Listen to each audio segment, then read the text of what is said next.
Chapter 5. Mr. Parker was a bachelor and occupied a Georgian but inconvenient flat at number 12A, Great Ormond Street, for which he paid £1 a week. His exertions in the cause of civilization were rewarded not by the gift of diamond rings from empresses or munificent checks from grateful prime ministers, but by a modest, though sufficient, salary drawn from the pockets of the British taxpayer. He awoke, after a long day of arduous and inconclusive labor, to the smell of burnt porridge. Through his bedroom window, hygienically opened top and bottom, a raw fog was rolling slowly in, and the sight of a pair of winter pants, flung hastily over a chair the previous night, fretted him with a sense of the sordid absurdity of the human form. The telephone bell rang, and he crawled wretchedly out of bed and into the sitting room, where Mrs. Munns, who did for him by the day, was laying the table, sneezing as she went. Mr. Bunter was speaking. "His lordship says he'd be very glad, sir, if you could make it convenient to step round to breakfast." If the odor of kidneys and bacon had been wafted along the wire, Mr. Parker could not have experienced a more vivid sense of consolation. "Tell his lordship I'll be with him in half an hour," he said, thankfully, and plunging into the bathroom, which was also the kitchen, he informed Mrs. Munns, who was just making tea from a kettle which had gone off the boil, that he should be out to breakfast. "You can take the porridge home for the family," he added, viciously, and flung off his dressing gown with such determination that Mrs. Munns could only scuttle away with a snort. A 19 bus deposited him in Piccadilly only 15 minutes later than his rather sanguine impulse had prompted him to suggest, and Mr. Bunter served him with glorious food, incomparable coffee, and the Daily Mail before a blazing fire of wood and coal. A distant voice singing the Et iterum venturus est from Bach's Mass in B minor proclaimed that for the owner of the flat cleanliness and godliness met at least once a day, and presently Lord Peter roamed in, moist and verbena scented, in a bathrobe cheerfully patterned with unnaturally variegated peacocks. "Mornin', old dear," said that gentleman. "Beast of a day, ain't it? Very good of you to trundle out in it, but I had a letter I wanted you to see, and I hadn't the energy to come round to your place. Bunter and I've been makin' a night of it." "What's the letter?" asked Parker. "Never talk business with your mouth full," said Lord Peter, reprovingly. "Have some Oxford marmalade, and then I'll show you my Dante. They brought it round last night." "What ought I to read this morning, Bunter?" "Lord Erith's collection is going to be sold, my lord. There is a column about it in the Morning Post. I think your lordship should look at this review of Sir Julian Freke's new book on the physiological basis of the conscience in the Times Literary Supplement. Then there is a very singular little burglary in the Chronicle, my lord, and an attack on titled families in the Herald, rather ill-written, if I may say so, but not without unconscious humor which your lordship will appreciate." "All right, give me that and the burglary," said his lordship. "I have looked over the other papers," pursued Mr. Bunter, indicating a formidable pile, "and marked your lordship's after-breakfast reading." "Oh, pray don't allude to it," said Lord Peter. "You take my appetite away." There was silence, but for the crunching of toast and the crackling of paper. "I see they adjourned the inquest," said Parker presently. "Nothing else to do," said Lord Peter, "but Lady Levy arrived last night, and will have to go and fail to identify the body this morning for Suggs' benefit." "Time, too," said Mr. Parker shortly. Silence fell again. "I don't think much of your burglary, Bunter," said Lord Peter. "Competent, of course, but no imagination." "I want imagination in a criminal. Where's the Morning Post?" After a further silence, Lord Peter said, "You might send for the catalogue, Bunter. That Apollonio's Rodeos, see, might be worth looking at." "No, I'm damned if I'm going to stodge through that review, but you can stick the book on the library list if you like." His book on crime was entertainin' enough as far as it went, but the fellow's gotta be in his bonnet. Thinks God's a secretion of the liver, all right once in a way, but there's no need to keep on about it. There's nothing you can't prove if your outlook is only sufficiently limited. Look at Sugg." "I beg your pardon," said Parker. "I wasn't attending." Argentines are studying a little, I see. Milligan, said Lord Peter. Oils in a bad way. Levies made a difference there. That funny little boom in Peruvians that came on just before he disappeared has died away again. I wonder if he was concerned in it. Do you know at all? I'll find out, said Lord Peter. What was it? Oh, an absolutely dud enterprise that hadn't been heard of for years. It suddenly took a little lease of life last week. I happened to notice it because my mother got let in for a couple of hundred shares a long time ago. It never paid a dividend. Now it's petered out again. Wimsey pushed his plate aside and lit a pipe. Having finished, I don't mind doing some work, he said. How did you get on yesterday? I didn't, replied Parker. I sleuthed up and down those flats in my own bodily shape and 2 different disguises. I was a gas meter man and a collector for a home for lost doggies, and I didn't get a thing to go on, except a servant in the top flat at the Battersea Bridge Road end of the row who said she thought she heard a bump on the roof one night. Asked which night, she couldn't rightly say. Asked if it was Monday night, she thought it very likely. Asked if it mightn't have been in that high wind on Saturday night that blew my chimney pot off, she couldn't say, but what it might have been. Asked if she was sure it was on the roof and not inside the flat, said to be sure they did find a picture tumbled down next morning. Very suggestible girl. I saw your friends, Mr. and Mrs. Appledore, who received me coldly, but could make no definite complaint about Phipps except that his mother dropped her H's, and that he once called on them uninvited, armed with a pamphlet about anti-vivisection. The Indian colonel on the first floor was loud, but unexpectedly friendly. He gave me Indian curry for supper and some very good whiskey, but he's a sort of hermit, and all he could tell me was that he couldn't stand Mrs. Appledore. Did you get nothing at the house? Only Levy's private diary. I brought it away with me. Here it is. It doesn't tell one much, though.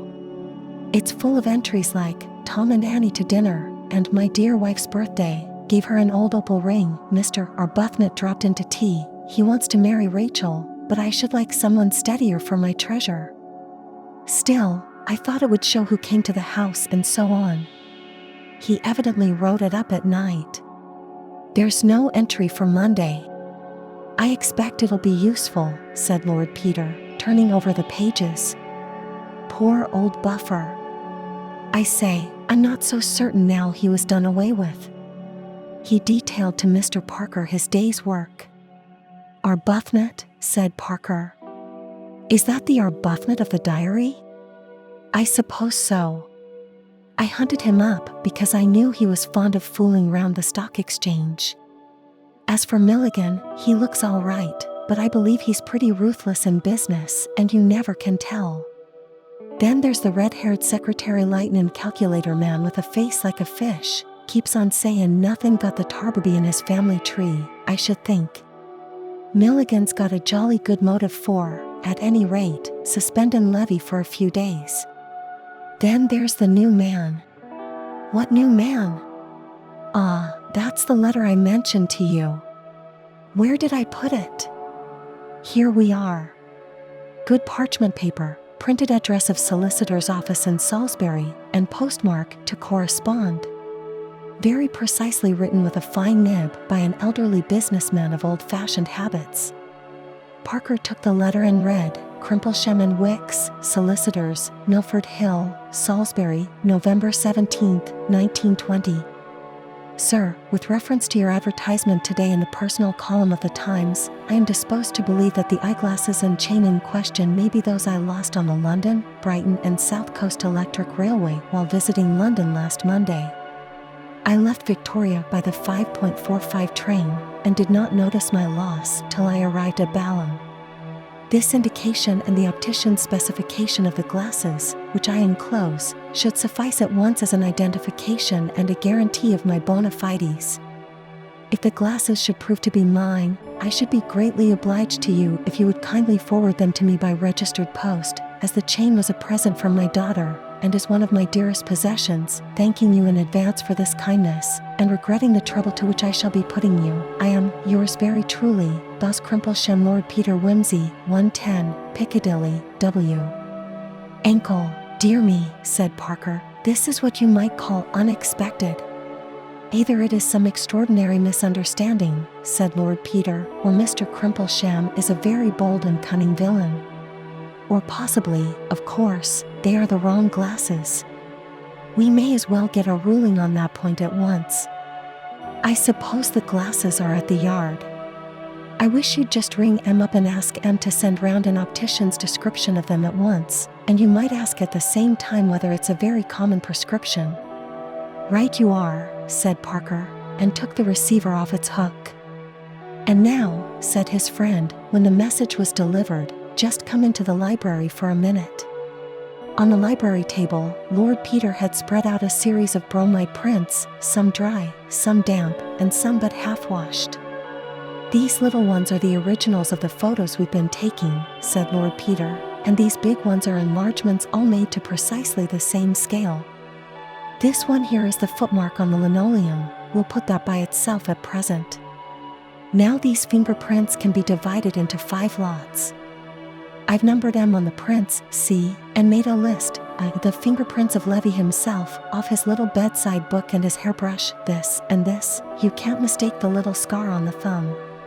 B. The smudges made by the gloved fingers of the man who slept in Levy's room on Monday night. They show clearly on the water bottle and on the boots, superimposed on Levy's. They are very distinct on the boots, surprisingly so for gloved hands, and I deduce that the gloves were rubber ones and had recently been in water. Here's another interesting point. Levy walked in the rain on Monday night, as we know, and these dark marks are mud splashes.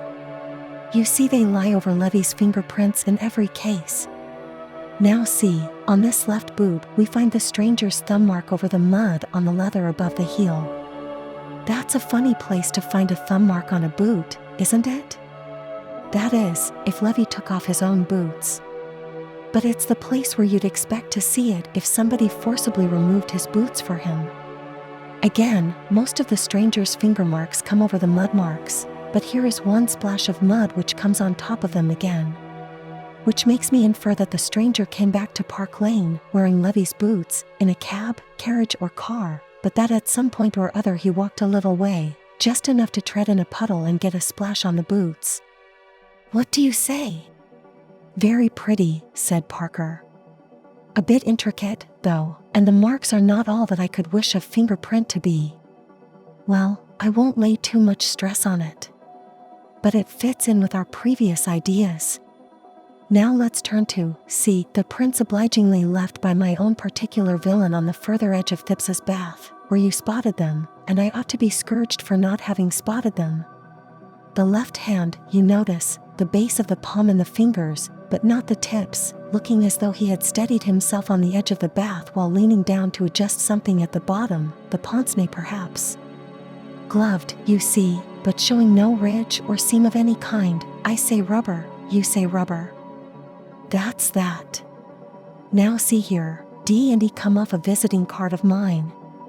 There's this thing at the corner, marked F, but that you can disregard. In the original document it's a sticky mark left by the thumb of the youth who took it from me, after first removing a piece of chewing gum from his teeth with his finger to tell me that Mr. Milligan might or might not be disengaged.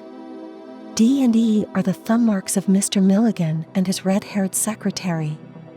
I'm not clear which is which, but I saw the youth with the chewing gum hand the card to the secretary, and when I got into the inner shrine I saw John P. Milligan standing with it in his hand, so it's one or the other, and for the moment it's immaterial to our purpose, which is which.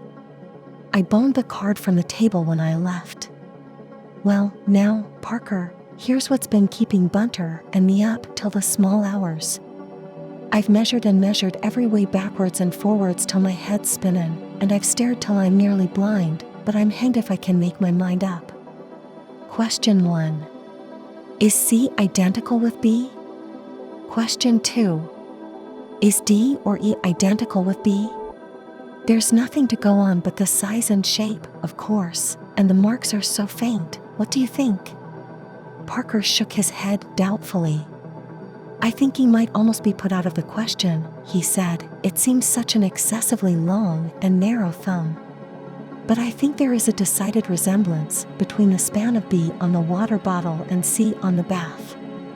And I don't see any reason why D shouldn't be the same as B, only there's so little to judge from. Your untutored judgment and my measurements have brought us both to the same conclusion, if you can call it a conclusion, said Lord Peter, bitterly. Another thing, said Parker. Why on earth should we try to connect B with C? The fact that you and I happen to be friends doesn't make it necessary to conclude that the two cases we happen to be interested in have any organic connection with one another. Why should they? The only person who thinks they have is Sugg, and he's nothing to go by. It would be different if there were any truth in the suggestion that the man in the bath was Levy, but we know for a certainty he wasn't. It's ridiculous to suppose that the same man was employed in committing two totally distinct crimes on the same night, one in Battersea and the other in Park Lane. I know, said Wimsey, though of course we mustn't forget that Levy was in Battersea at the time, and now we know he didn't return home at 12 as was supposed. We've no reason to think he ever left Battersea at all. True. But there are other places in Battersea besides Thipps's bathroom. And he wasn't in Thipps's bathroom. In fact, come to think of it, that's the one place in the universe where we know definitely that he wasn't. So what's Thipps's bath got to do with it? I don't know, said Lord Peter. Well, perhaps we shall get something better to go on today. He leaned back in his chair and smoked thoughtfully for some time over the papers which Bunter had marked for him. They've got you out in the limelight, he said. Thank heaven, Sugg hates me too much to give me any publicity. What a dull agony column. Darling Pipsy, come back soon to your distracted Popsy, and the usual young man in need of financial assistance, and the usual injunction to remember thy Creator in the days of thy youth. Hello. There's the bell. Oh, it's our answer from Scotland Yard. The note from Scotland Yard enclosed an optician's specification identical with that sent by Mr. Crimplesham, and added that it was an unusual one, owing to the peculiar strength of the lenses and the marked difference between the sight of the two eyes. That's good enough, said Parker. Yes, said Wimsey. Then possibility number 3 is knocked on the head. There remain possibility number 1, accident or misunderstanding, and number 2, deliberate villainy, of a remarkably bold and calculating kind, in fact, characteristic of the author or authors of our two problems. Following the methods inculcated at that university of which I have the honor to be a member, we will now examine severally the various suggestions afforded by possibility number 2. This possibility may be again subdivided into 2 or more hypotheses. On hypothesis 1, strongly advocated by my distinguished colleague Professor Snupshed, the criminal, whom we may designate as X, is not identical with Crimplesham, but is using the name of Crimplesham as his shield or aegis. This hypothesis may be further subdivided into 2 alternatives. Alternative A, Crimplesham is an innocent and unconscious accomplice, and X is in his employment. X writes in Crimplesham's name on Crimplesham's office paper and obtains that the object in question, i.e. the eyeglasses, be dispatched to Crimplesham's address. He is in a position to intercept the parcel before it reaches Crimplesham. The presumption is that X is Crimplesham's charwoman, office boy, clerk, secretary, or porter.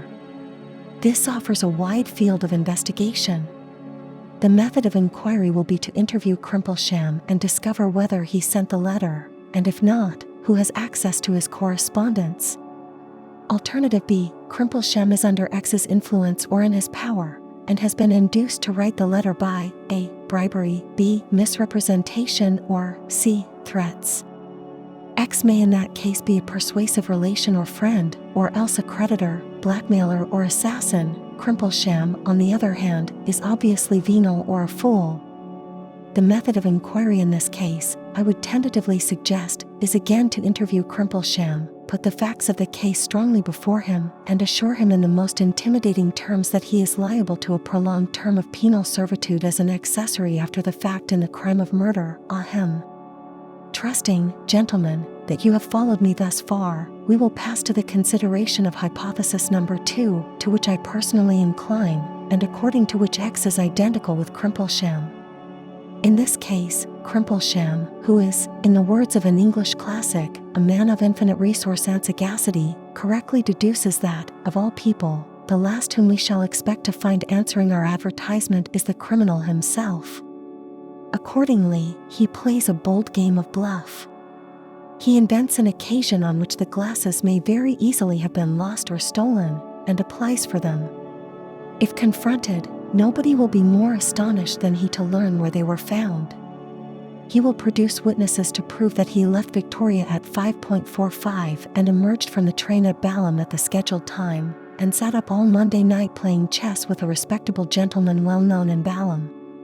In this case, the method of inquiry will be to pump the respectable gentleman in Balham, and if he should happen to be a single gentleman with a deaf housekeeper, it may be no easy matter to impugn the alibi, since, outside detective romances, few ticket collectors and bus conductors keep an exact remembrance of all the passengers passing between Balham and London on any and every evening of the week.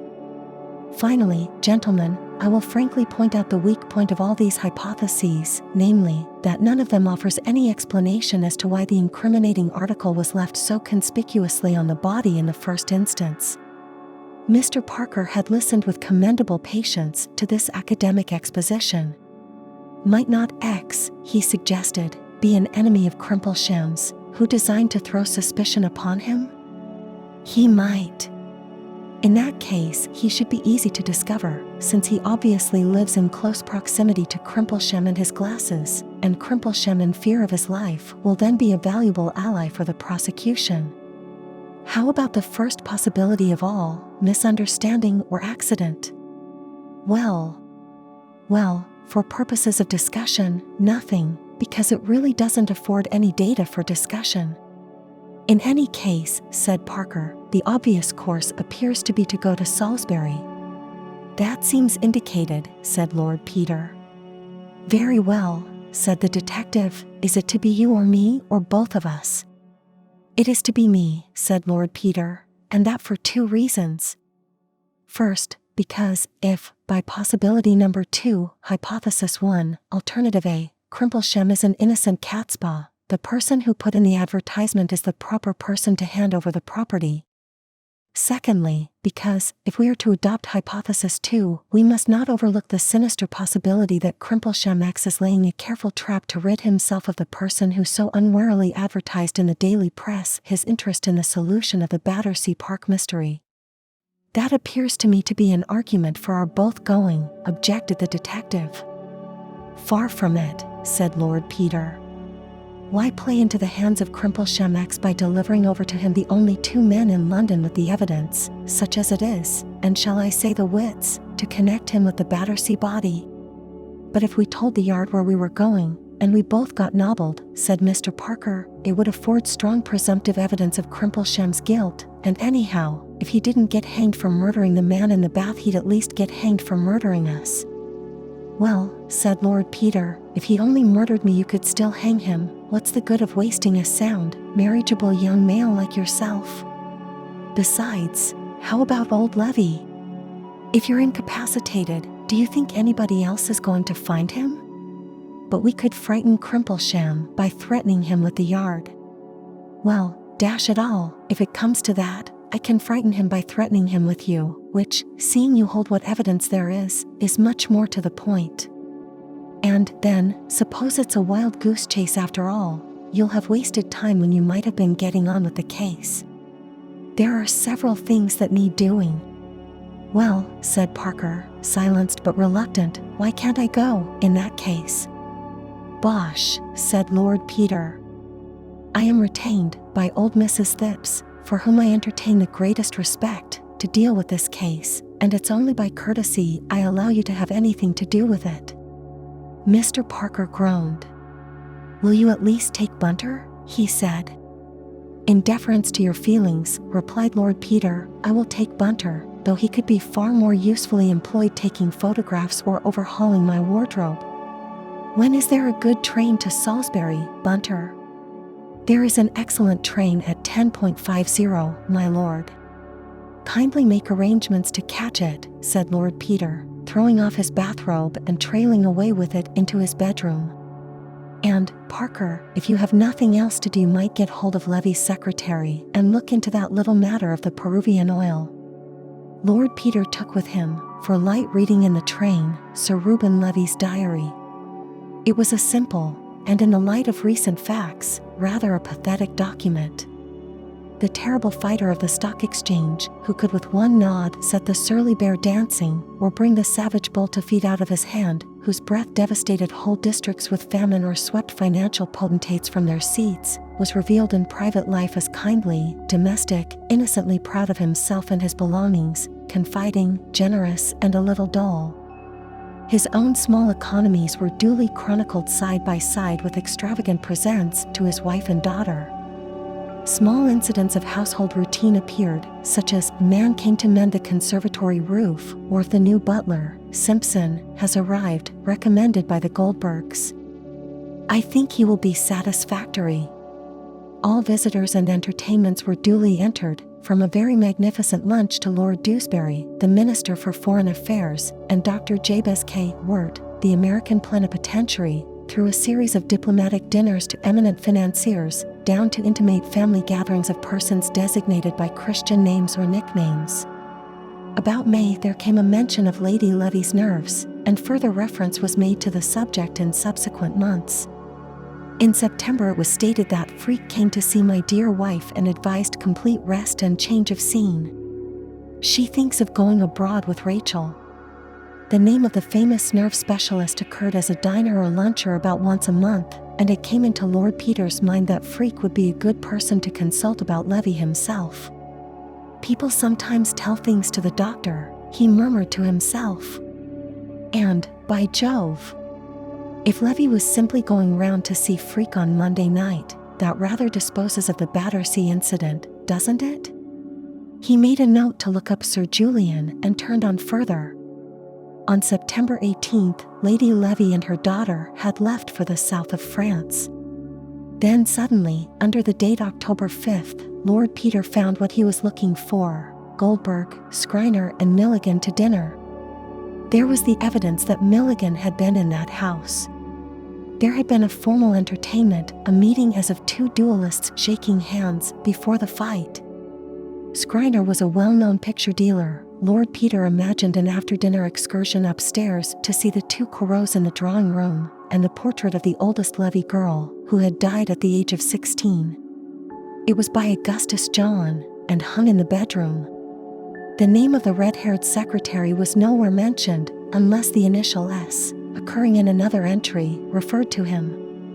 Throughout September and October, Anderson, of Wyndham's, had been a frequent visitor. Lord Peter shook his head over the diary, and turned to the consideration of the Battersea Park mystery. Whereas in the Levy affair it was easy enough to supply a motive for the crime, if crime it were, and the difficulty was to discover the method of its carrying out and the whereabouts of the victim, in the other case the chief obstacle to inquiry was the entire absence of any imaginable motive. It was odd that, although the papers had carried news of the affair from one end of the country to the other and a description of the body had been sent to every police station in the country, nobody had as yet come forward to identify the mysterious occupant of Mr. Thipps's bath. It was true that the description, which mentioned the clean-shaven chin, elegantly cut hair and the pince-nez, was rather misleading, but on the other hand, the police had managed to discover the number of molars missing, and the height, complexion and other data were correctly enough stated, as also the date at which death had presumably occurred. It seemed, however, as though the man had melted out of society without leaving a gap or so much as a ripple. Assigning a motive for the murder of a person without relations or antecedents or even close is like trying to visualize the fourth dimension, admirable exercise for the imagination, but arduous and inconclusive.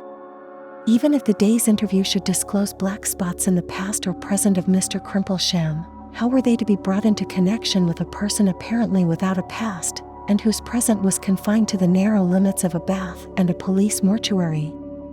"Bunter," said Lord Peter, "I beg that in the future you will restrain me from starting 2 hairs at once. These cases are getting to be a strain on my constitution. One hair has nowhere to run from, and the other has nowhere to run to. It's a kind of mental DT, Bunter. When this is over, I shall turn pussyfoot, forswear the police news, and take to an emollient diet of the works of the late Charles Garvice." It was its comparative proximity to Milford Hill that induced Lord Peter to lunch at the Minster Hotel rather than at the White Hart or some other more picturesquely situated hostel. It was not a lunch calculated to cheer his mind, as in all cathedral cities, the atmosphere of the close pervades every nook and corner of Salisbury, and no food in that city but seems faintly flavored with prayer books. As he sat sadly consuming that impassive pale substance known to the English as cheese unqualified, for there are cheeses which go openly by their names, as Stilton, Camembert, Gruyere, Wensleydale or Gorgonzola, but cheese is cheese and everywhere the same, he inquired of the waiter the whereabouts of Mr. Crimplesham's office. The waiter directed him to a house rather further up the street on the opposite side, adding, "But anybody'll tell you, sir, Mr. Crimplesham's very well known hereabouts." "He's a good solicitor, I suppose?" said Lord Peter. "Oh, yes, sir," said the waiter, "you couldn't do better than trust to Mr. Crimplesham, sir. There's folks say he's old-fashioned, but I'd rather have my little bits of business done by Mr. Crimplesham than by one of these fly-away young men. Not but what Mr. Crimplesham be retiring soon, sir, I don't doubt, for he must be close on 80, sir, if he's a day, but then there's young Mr. Wicks to carry on the business, and he's a very nice, steady-like young gentleman." "Is Mr. Crimplesham really as old as that?" said Lord Peter. "Dear me! He must be very active for his years. A friend of mine was doing business with him in town last week." "Wonderful active, sir," agreed the waiter, "and with his game leg, too, you'd be surprised. But there, sir, I often think when a man's once past a certain age, the older he grows the tougher he gets, and women the same or more so." "Very likely," said Lord Peter, calling up and dismissing the mental picture of a gentleman of 80 with a game leg carrying a dead body over the roof of a Battersea flat at midnight. "He's tough, sir, tough, is old Joey Bagstock, tough and devilish sly," he added, thoughtlessly. "Indeed, sir?" said the waiter. "I couldn't say, I'm sure." "I beg your pardon," said Lord Peter, "I was quoting poetry." "Very silly of me. I got the habit at my mother's knee, and I can't break myself of it." "No, sir," said the waiter, pocketing a liberal tip. "Thank you very much, sir. You'll find the house easy. Just before you come to Penny Farthing Street, sir, about 2 turnings off, on the right-hand side opposite." "Afraid that disposes of Crimplesham X," said Lord Peter. "I'm rather sorry. He was a fine sinister figure as I had pictured him. Still, his may yet be the brain behind the hands, the aged spider sitting invisible in the center of the vibrating web, you know, Bunter." "Yes, my lord," said Bunter. They were walking up the street together. "There is the office over the way," pursued Lord Peter. "I think, Bunter, you might step into this little shop and purchase a sporting paper, and if I do not emerge from the villain's lair, say within 3/4 of an hour, you may take such steps as your perspicuity may suggest." Mr. Bunter turned into the shop as desired, and Lord Peter walked across and rang the lawyer's bell with decision. "The truth, the whole truth and nothing but the truth is my long suit here, I fancy," he murmured, and when the door was opened by a clerk he delivered over his card with an unflinching air. He was ushered immediately into a confidential-looking office, obviously furnished in the early years of Queen Victoria's reign, and never altered since. A lean, frail-looking old gentleman rose briskly from his chair as he entered and limped forward to meet him. "My dear sir," exclaimed the lawyer, "how extremely good of you to come in person. Indeed, I am ashamed to have given you so much trouble. I trust you were passing this way, and that my glasses have not put you to any great inconvenience. Pray take a seat, Lord Peter. He peered gratefully at the young man over a pince-nez, obviously the fellow of that now adorning a dossier in Scotland Yard. Lord Peter sat down. The lawyer sat down. Lord Peter picked up a glass paperweight from the desk and weighed it thoughtfully in his hand. Subconsciously, he noted what an admirable set of fingerprints he was leaving upon it. He replaced it with precision on the exact center of a pile of letters. "It's quite all right," said Lord Peter. "I was here on business. Very happy to be of service to you. Very awkward to lose one's glasses, Mr. Crimplesham." "Yes," said the lawyer, "I assure you I feel quite lost without them. I have this pair, but they do not fit my nose so well. Besides, that chain has a great sentimental value for me. I was terribly distressed on arriving at Balham to find that I had lost them. I made inquiries of the railway, but to no purpose. I feared they had been stolen. There were such crowds at Victoria, and the carriage was packed with people all the way to Balham." "Did you come across them in the train?" "Well, no," said Lord Peter. "I found them in rather an unexpected place." "Do you mind telling me if you recognized any of your fellow travelers on that occasion?"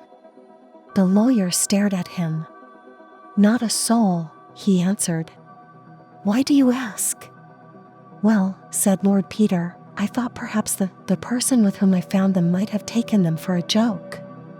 The lawyer looked puzzled. "Did the person claim to be an acquaintance of mine?" he inquired. "I know practically nobody in London, except the friend with whom I was staying in Balham, Dr. Philpotts, and I should be very greatly surprised at his practicing a jest upon me. He knew very well how distressed I was at the loss of the glasses. My business was to attend a meeting of shareholders in Medlicott's bank, but the other gentlemen present were all personally unknown to me, and I cannot think that any of them would take so great a liberty. In any case," he added, "as the glasses are here, I will not inquire too closely into the manner of their restoration. I am deeply obliged to you for your trouble." Lord Peter hesitated. "Pray forgive my seeming inquisitiveness," he said, "but I must ask you another question. It sounds rather melodramatic, I'm afraid, but it's this. Are you aware that you have any enemy, anyone, I mean, who would profit by your decease or disgrace?" Mr. Crimplesham sat frozen into stony surprise and disapproval. "May I ask the meaning of this extraordinary question?" he inquired stiffly. "Well," said Lord Peter, "the circumstances are a little unusual. You may recollect that my advertisement was addressed to the jeweler who sold the chain." "That surprised me at the time," said Mr. Crimplesham, "but I begin to think your advertisement and your behavior are all of a piece." "They are," said Lord Peter. "As a matter of fact, I did not expect the owner of the glasses to answer my advertisement. Mr. Crimplesham, you have no doubt read what the papers have to say about the Battersea Park mystery. Your glasses are the pair that was found on the body, and they are now in the possession of the police at Scotland Yard, as you may see by this." He placed the specification of the glasses and the official note before Crimplesham. "Good God!" exclaimed the lawyer. He glanced at the paper, and then looked narrowly at Lord Peter. "Are you yourself connected with the police?" he inquired. "Not officially," said Lord Peter. "I am investigating the matter privately, in the interests of one of the parties." Mr. Crimplesham rose to his feet. "My good man," he said, "this is a very impudent attempt, but blackmail is an indictable offense, and I advise you to leave my office before you commit yourself." He rang the bell. "I was afraid you'd take it like that," said Lord Peter. "It looks as though this ought to have been my friend Detective Parker's job, after all." He laid Parker's card on the table beside the specification, and added, "If you should wish to see me again, Mr. Crimplesham, before tomorrow morning, you will find me at the Minster Hotel." Mr. Crimplesham disdained to reply further than to direct the clerk who entered to show this person out. In the entrance, Lord Peter brushed against a tall young man who was just coming in, and who stared at him with surprised recognition. His face, however, aroused no memories in Lord Peter's mind, and that baffled nobleman, calling out Bunter from the newspaper shop, departed to his hotel to get a trunk call through to Parker. Meanwhile, in the office, the meditations of the indignant Mr. Crimplesham were interrupted by the entrance of his junior partner. "I say," said the latter gentleman, "has somebody done something really wicked at last? Whatever brings such a distinguished amateur of crime on our sober doorstep?" "I have been the victim of a vulgar attempt at blackmail," said the lawyer, an individual passing himself off as Lord Peter Wimsey. "But that is Lord Peter Wimsey," said Mr. Wicks. "There's no mistaking him. I saw him give evidence in the Attenbury Emerald case. He's a big little pot in his way, you know, and goes fishing with the head of Scotland Yard." "Oh, dear," said Mr. Crimplesham. Fate arranged that the nerves of Mr. Crimplesham should be tried that afternoon. When, escorted by Mr. Wicks, he arrived at the Minster Hotel, he was informed by the porter that Lord Peter Wimsey had strolled out, mentioning that he thought of attending evensong. "But his man is here, sir," he added, "if you'd like to leave a message." Mr. Wicks thought that on the whole it would be well to leave a message. Mr. Bunter, on inquiry, was found to be sitting by the telephone, waiting for a trunk call. As Mr. Wicks addressed him, the bell rang, and Mr. Bunter, politely excusing himself, took down the receiver. "Hello," he said. "Is that Mr. Parker?" "Oh, thanks. Exchange. Exchange. Sorry, can you put me through to Scotland Yard?" "Excuse me, gentlemen, keeping you waiting. Exchange." "All right, Scotland Yard, hello. Is that Scotland Yard? Is Detective Parker round there? Can I speak to him?" "I shall have done in a moment, gentlemen. Hello. Is that you, Mr. Parker? Lord Peter would be much obliged if you could find it convenient to step down to Salisbury, sir."